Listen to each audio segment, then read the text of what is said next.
Chris raisin को लगा कि उसके सामने वाले व्यक्ति को कुछ मानसिक समस्याएं होनी चाहिए। हालांकि किसी ऐसे प्रतिद्वंद्वी को हराना असंभव नहीं है जो साधना के उच्च स्तर पर है, लेकिन इसके लिए प्रतिभाशाली प्रतिभा और गुरुओं द्वारा सिखाई गई शीर्ष मार्शल आर्ट की आवश्यकता होती है। वेद प्रताप एक गरीब युवक है। उसके लिए अपनी वर्तमान शक्ति प्राप्त करना पहले से ही एक बड़ी उपलब्धि थी, लेकिन उसकी औसत प्रतिभा को देखते हुए उसने वास्तव में सोचा कि वह जीत सकता है। क्या ऐसा हो सकता है कि उसे कल पर्याप्त नींद नहीं मिली? क्या वह अभी नींद में चल रहा है? क्रिस रेजन ने मुस्कुराते हुए पूछा, तुम क्या चाहते हो? अगर मैं जीतता हूं तो मुझे 200 साल पुराना ब्लड जिनसिंग और 500 सोने के मुद्राएं चाहिए। 200 साल पुराना ब्लड जिनसिंग और 500 सोने के मुद्राएं। आसपास के सभी लोग अवाक रह गए। यह बच्चा काफी ज्यादा रखरखाव वाला है। 200 साल पुराने ब्लड जिनसिंग के लिए 300 सोने के मुद्राएं की जरूरत होगी। यह सब मिलाकर 800 सोने के मुद्राएं होते हैं। यह कोई छोटी संख्या नहीं है, हालांकि इसे लेने के लिए किसी का जीवित रहना जरूरी है। 800 स्वर्ण मुद्राएं, क्रिस रेजन ने ठंडे स्वर में कहा। तुम्हें लगता है कि तुम योग्य हो? तुम्हें लगता है कि तुम्हारे हाथ और पैर इतने मूल्यवान हैं?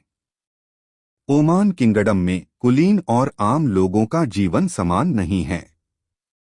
अगर क्रिस रेजन किसी को मार भी देता तो उसे सजा के तौर पर सिर्फ कैद किया जाता।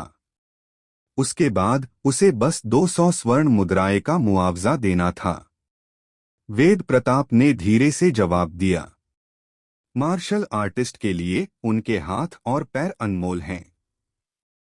अगर तुम नहीं चाहते तो मैं समझता हूं। तुम्हें बस अपनी टेंडन मरीडियन तोड़नी है। भाड़ में जाओ। तुम मौत मांग रहे हो। क्रिस रेजन ने अपनी कमर पर बंधी लंबी तलवार खींचते हुए गुस्से से दहाड़ लगाई। वेद प्रताप का चेहरा भावहीन रहा जब वह बोल रहा था, तुम्हें अभी भी मेरे सवाल का जवाब देना है। ही सिर्फ 800 स्वर्ण मुद्राएं। मैं तुम्हें 1000 स्वर्ण मुद्राएं दे सकता हूं। हालांकि क्या तुम्हें लगता है कि तुम इसे लेने के लिए जीवित रह सकते हो? यह वरिष्ठ तुम्हें अपंग कर देगा।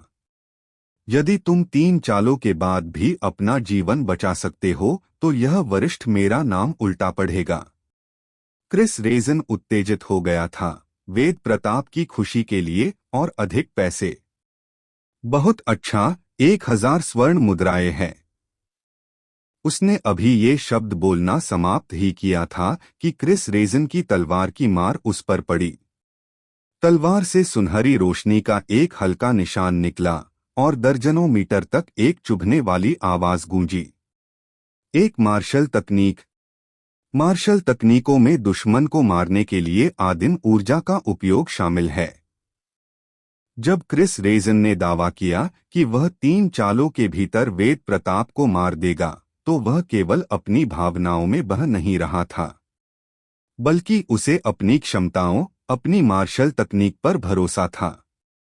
इन तकनीकों को सीखने का अवसर कुछ ऐसा है जो केवल महान परिवारों के युवा गुरुओं या मार्शल हाउस के शिष्यों को ही मिल सकता है। एक बार मार्शल तकनीक का इस्तेमाल होने के बाद जिनके पास मार्शल तकनीक नहीं है, उन्हें इसे सहना मुश्किल हो जाएगा। यह विशेष रूप से क्रिस रेजन और वेद प्रताप के बीच मार्शल खेती में अंतर को देखते हुए सच था। क्रिस रेजन को सिर्फ एक चाल से जीतने का पूरा भरोसा था। उसने जो कहा था कि वह 3 चालों के भीतर वेद प्रताप को मार देगा, उसका कारण बस इतना था कि वह क्या होगा अगर के मामलों में बैकअप तैयार कर रहा था। क्रिस रेजन का यह अनुमान सही था कि वेद प्रताप ने कोई मार्शल तकनीक नहीं सीखी है। वेद प्रताप क्रिस रेजन के हमले से निपटने के लिए केवल सामान्य चालों का सहारा ले सकता था। जब आसपास के लोगों ने यह दृश्य देखा तो उन्हें लगा कि परिणाम तय हो चुका है।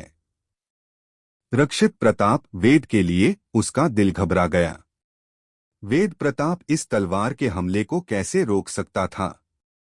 वेद प्रताप का ध्यान क्रिस रेजन की आने वाली तलवार की मार पर केंद्रित था। Chaotic combat meridian chaotic combat meridians से ट्रू प्राइमल कैओस फॉर्मूला का अभ्यास करने के बाद से उसकी धारणा कई गुना बढ़ गई थी। वेद प्रताप की नज़र में क्रिस रेजन एक जंगली जानवर था जो उसकी ओर झपट रहा था। पिछले कुछ दिनों से वेद प्रताप अनगिनत जंगली जानवरों के टुकड़े टुकड़े कर रहा था। भले ही जानवर पहले से ही मर चुके थे, फिर भी उन्हें टुकड़े टुकड़े करने के लिए उसे हड्डियों के बीच की खाई को पहचानना था। जब भी उसका चाकू नीचे आता तो वह तेज, सटीक और क्रूर होता। जिस समय क्रिस रेजन की तलवार नीचे उतरी, वेद प्रताप का चाकू निकल आया। उसकी चाल में कोई गणना या विचार नहीं था, यह पूरी तरह से सहज ज्ञान पर आधारित था। चाकू क्रिस रेजन की चाल के छेद से होकर गुजरा और थोड़ा सा झुकाव के साथ ऊपर की ओर वार किया। चमकदार तलवार से लैस एक असाधारण रूप से सामान्य चाकू के खिलाफ फिर भी परिणाम कुछ ऐसा था जिसकी कोई उम्मीद नहीं कर सकता था। वेद प्रताप एक तरफ झुक गया और क्रिस रेजन की तलवार के वार से बच गया। हालांकि उसके हाथों में मौजूद चाकू ने क्रिस रेजन की पसलियों में अविश्वसनीय रूप से वार किया था। बंग चाकू के वार से पीड़ित होने के बाद क्रिस रेजन ने चिल्लाया, उसका शरीर जमीन पर गिर गया। क्या हो रहा है? आसपास के दर्शक समझ नहीं पा रहे थे कि अभी क्या हुआ है और वे स्तब्ध थे। अब क्रिस रेजन के कपड़ों पर उसकी सीने से लेकर पसलियों तक 1 फुट लंबा छेद दिखाई दिया था। हालांकि कोई खून नहीं निकला। इसके बजाय छेद से कुछ चांदी की चमक निकली। लचीला कवच। वेद प्रताप ने मन ही मन विचार किया। पता चला कि क्रिस रेजन ने अपने कपड़ों के नीचे एक लचीला कवच पहना हुआ था। अगर कवच न होता तो पहले किया गया वार क्रिस रेजन की लड़ने की क्षमता पर भारी प्रहार करता। तुम? क्रिस रेजन हैरान और क्रोधित दोनों था। उसकी आंखें खून से लथपथ हो गई थीं। उसे वास्तव में मारा गया था। उसे किसी ऐसे व्यक्ति ने मारा था जिसका मार्शल साधना स्तर उससे 1 स्तर कम था। अनगिनत दर्शकों के सामने अभिमानी क्रिस रेजन के लिए यह एक अस्वीकार्य मामला था। मैं चाहता हूं कि तुम मर जाओ। तार्किक रूप से कहें तो पहले किया गया वार यह दर्शाता था कि क्रिस रेजन हार गया था। लेकिन क्रोधित क्रिस रेजन अपनी हार कैसे स्वीकार कर सकता था? अपनी तलवार चलाते हुए उसने एक बार फिर वेद प्रताप पर वार किया। एक और मार्शल तकनीक शुरू की गई। जहां तक वेद प्रताप की बात है, वह एक अनुभवी शिकारी की तरह था जो जंगली जानवर की हर कमजोरी को पकड़ लेता था। बंग पहले वाला दृश्य फिर से दोहराया गया। इस बार एक स्लैश ने क्रिस रेजन के कपड़ों के दाहिने हिस्से पर एक छेद कर दिया, जिससे वह वेस्टकोट में बदल गया। आसपास के सभी दर्शक दंग रह गए। वे लड़ाई के परिणाम पर अविश्वास में घूर रहे थे। ऐसा कैसे हो सकता है? जैसा कि कहावत है, 1 इंच लंबा 1 इंच मजबूत है। क्रिस रेजन की तलवार वेद प्रताप के बोनिंग चाकू से कहीं ज्यादा लंबी है। इसके अलावा क्रिस रेजन के पास मार्शल आर्ट तकनीक है और मार्शल कल्टीवेशन का उच्च स्तर है। लेकिन इस लड़ाई में उसे एक सामान्य चाल से 2 बार चाकू मारा गया। वह बच्चा, उसकी शारीरिक गति और चाकू की गति दोनों ही क्रिस रेजन से तेज है। द्वंद्व युद्ध देख रहे एक मार्शल कलाकार ने टिप्पणी की। गति के मामले में एक शारीरिक प्रशिक्षण प्रथम चरण के खिलाड़ी द्वारा दूसरे चरण के खिलाड़ी को हराना एक असामान्य घटना थी। वेद प्रताप की गति वास्तव में क्रिस रेजन से ज्यादा तेज थी। वास्तव में गति में असमानता काफी ज्यादा थी। यह केओटिक कॉम्बैट मेरिडियंस का अभ्यास करने का परिणाम था। इसका अभ्यास करने से पहले वेद प्रताप का चाकू चलाने का कौशल पहले से ही बेहद सटीक और व्यावहारिक था। हालांकि उसकी गति और ताकत इसे पूरा करने में असमर्थ थी।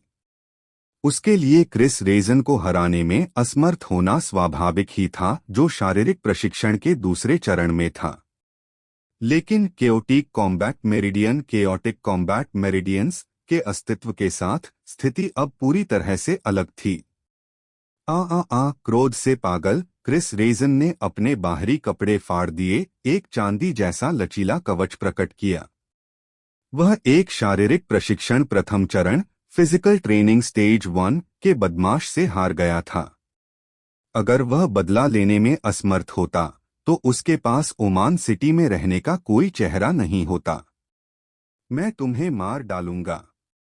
क्रिस रेजन ने हताश होकर अपने शरीर के भीतर की आदिम ऊर्जाओं को बाहर निकाल दिया, जिससे उसकी तलवार पहले से भी अधिक चमकीली चमक पैदा करने लगी। उसने वेद प्रताप के सिर पर वार किया। अगर यह वार सही होता तो वेद प्रताप निश्चित रूप से मर जाता। इस समय वेद प्रताप ने एक ऐसा कदम उठाया जिसने सभी को चौंका दिया। उसने अपना चाकू फेंक दिया और अपने प्रतिद्वंद्वी का सामना नंगे हाथों से किया। सभी दर्शक वेद प्रताप की इस चाल को समझ नहीं पाए। क्रिस रेजन का यह वार स्पष्ट रूप से अंतिम वार था, जिसमें ऊर्जा की आखिरी बूंद भी शामिल थी। तो यह किशोर सबसे महत्वपूर्ण क्षण में अपना हथियार क्यों फेंक रहा है? निश्चित रूप से चाकू मुट्ठी से अधिक शक्तिशाली होता है। संकट के समय वह इसका उपयोग प्रतिद्वंद्वी की तलवार को रोकने के लिए भी कर सकता था।